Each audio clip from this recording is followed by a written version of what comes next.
ইলেকশনে বিএনপি হেরে গেছে, এটা আপনারা বলতে পারেন, কিন্তু আমি কিন্তু বলতে পারি না যে ঢাকা বিশ্ববিদ্যালয়ে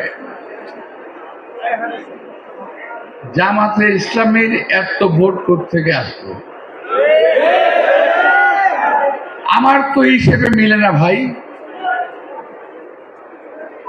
আমি বলতে চাই না যে আমার চারচুপি করেছে, আমি বলতে চাই দেশে একটা গভীর ষড়যন্ত্রের আভাস পাচ্ছি আমি।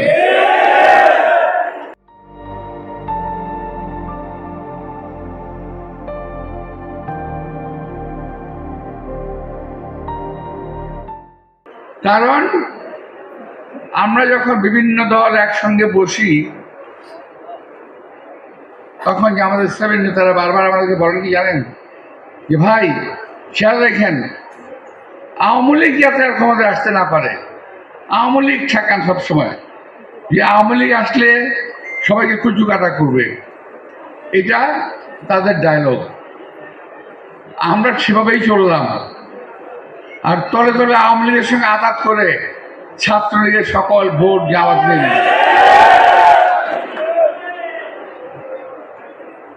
বুঝতে পারছেন? এখন বিএনপির বিরুদ্ধে দেশে এবং দেশের বিরুদ্ধে এই দেশের বাইরে ষড়যন্ত্র হচ্ছে।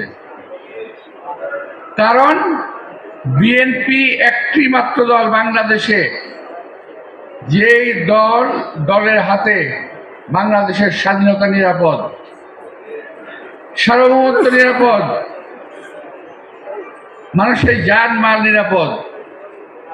আপনি বলতে পারেন যে হ্যাঁ 5ই আগস্টের পরে তো বিএনপির লোকেরা অনেক অত্যাচার করতেছে ইত্যাদি ইত্যাদি। কথাটা সঠিক নয়।